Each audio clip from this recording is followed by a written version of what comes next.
I need you to understand something before I tell you what happened in the Stillwater apartments, because once you know this, you cannot unknow it, and you will spend the rest of your life checking the vents in every building you enter. My name is Marcus Chen, and I was an urban exploration content creator with over 2 million subscribers who watched me crawl through abandoned asylums and condemned hospitals. But nothing I had ever explored prepared me for what lived in the walls of that decrepit Section 8 housing complex on the east side of Detroit. The building was scheduled for demolition in 3 days, and my audience had been begging me to explore it because of the rumors about the mass disappearance in 1987, when 43 residents vanished over a single weekend, and the police found their apartments completely untouched, with food still warm on stoves and televisions still playing to empty rooms. I brought my usual gear, which included 2 GoPros, a handheld camera, thermal imaging equipment, and enough battery packs to run everything for 8 hours, but I made the fatal mistake of going in alone because my usual partner, Jake, had refused after doing research on the building and finding something that terrified him so badly he quit urban exploration entirely.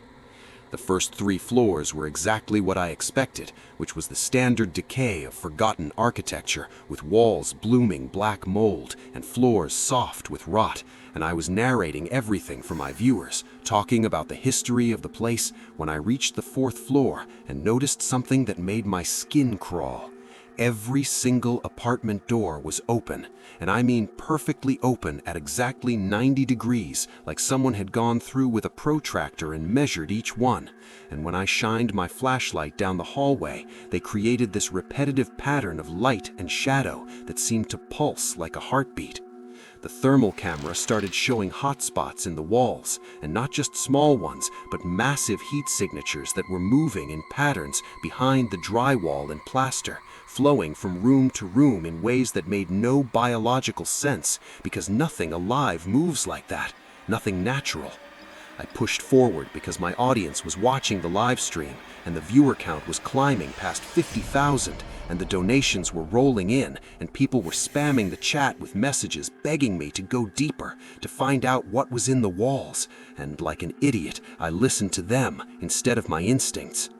The apartments themselves were frozen in time, with newspapers from August 1987 still on coffee tables, and children's toys scattered on floors, and family photos hanging crooked on walls, showing smiling faces of people who would never smile again. I entered apartment 4F and immediately smelled something wrong, which was not the usual odor of decay, but something chemical and organic at the same time, like burning hair mixed with spoiled meat, and underneath it all, a sickly sweet smell that reminded me of overripe fruit rotting in summer heat. My thermal camera went completely insane, showing the entire wall system lighting up in bright red and yellow, and I realized with creeping horror that the heat signatures were not random, but were converging at my location, moving through the walls toward apartment 4F, toward me.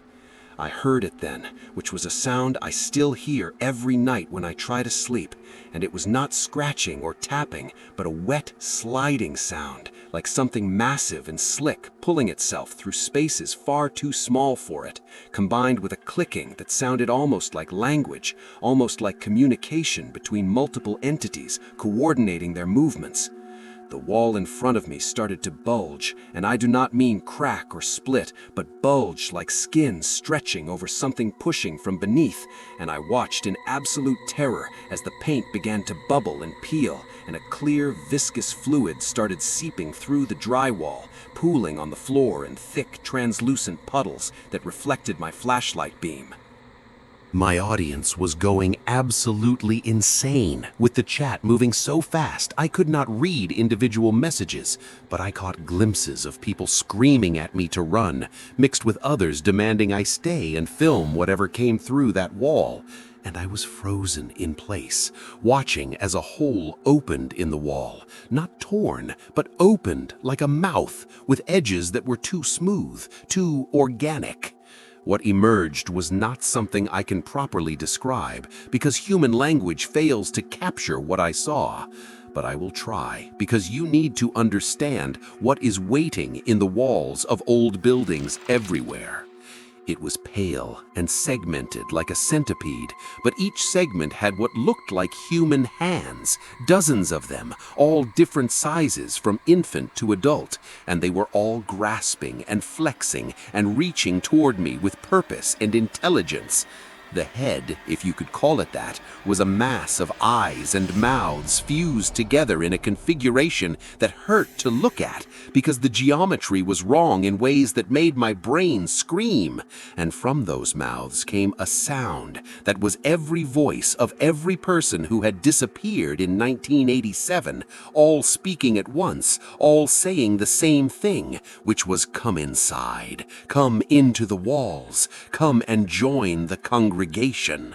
I ran, and I am not ashamed to admit, I ran like a coward, dropping my expensive equipment and sprinting for the stairwell, while behind me I heard more walls opening and more of those things emerging, and the clicking was everywhere, surrounding me, coming from above and below, and I realized the entire building was full of them, that the walls themselves were not walls anymore, but something alive, something that had been feeding and growing for 36 years. I made it to my car and drove for 3 hours straight before I finally stopped shaking enough to check my phone. And what I saw made me vomit on the side of the highway because my live stream had been running the entire time and it had recorded everything, including the moment when those things pulled my backup camera into the wall, and the last frame showed hundreds of them packed into the spaces between apartments, stacked on top of each other like cordwood,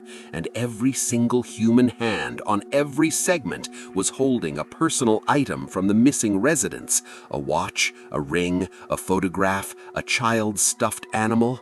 The video went mega viral, with 15 million views in 24 hours, and the comments were full of people claiming they had seen similar things in their apartment buildings, in the crawl spaces of their homes, in the gaps behind their bedroom walls, and they all described the same clicking sounds, the same wet sliding movements, the same feeling of being watched by something that lived in the spaces humans forgot about.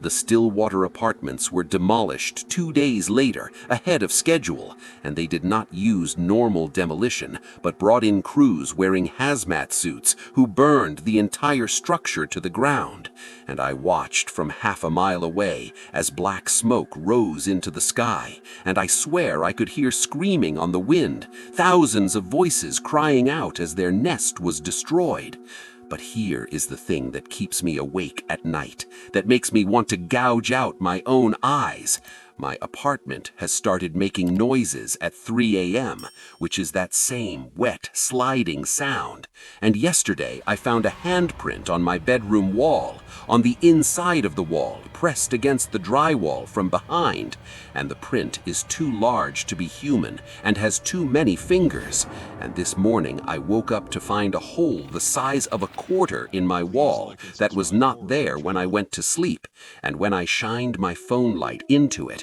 I saw something looking back at me, something with far too many eyes, and I heard that clicking sound, that terrible communication, and I know they followed me home because I disturbed their nest, and now they want me to understand what it means to live in the walls, to become part of the congregation, and I can hear them every night getting closer, opening the paths between the studs and the insulation, making room for one more. And the worst part is, I keep finding myself standing in front of that hole at night, with my hand reaching toward it, with every fiber of my being screaming to pull away. But something deeper, something hungry, wants to accept their invitation, wants to crawl inside and join them in the dark, warm spaces where the disappeared people live forever as part of something vast and ancient and so terribly hungry for more.